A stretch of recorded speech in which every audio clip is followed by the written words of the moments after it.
मिथिला नरेश महाराज जनक अपने राजभवन में शयन कर रहे थे। निद्रा में उन्होंने एक अद्भुत स्वप्न देखा। मिथिला पर किसी शत्रु नरेश ने आक्रमण कर दिया है। उसकी अपार सेना ने नगर को घेर लिया है। तुमुल संग्राम छिड़ गया है उसके साथ। मिथिला की सेना पराजित हो गई। महाराज जनक बंदी हुए। विजयी शत्रु ने आज्ञा दी, मैं तुम्हारे प्राण नहीं लेता, किंतु अपने सब वस्त्र आभरण उतार दो और इस राज्य से निकल जाओ। उस नरेश ने घोषणा करा दी, जनक को जो आश्रय या भोजन देगा उसे प्राण दंड दिया जाएगा।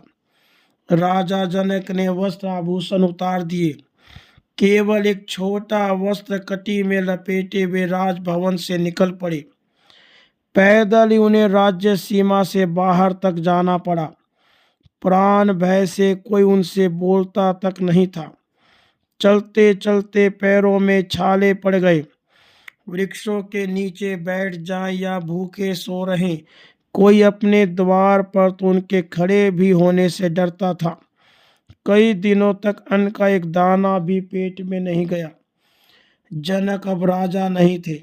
बिखरे केस, धूलि से भरा शरीर, भूख से अत्यंत व्याकुल जनक एक भिक्षुक जैसे थे। राज्य से बाहर एक नगर मिला।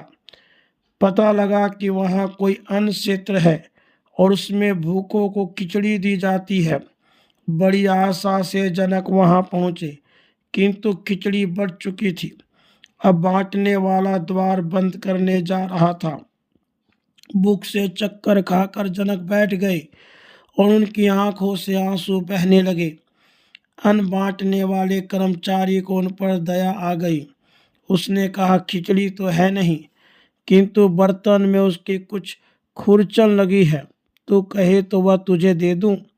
उसमें जल जाने की गंध तो आ रही है। जनक को तो यही वरदान जान पड़ा। उन्होंने दोनों हाथ फैला दिए।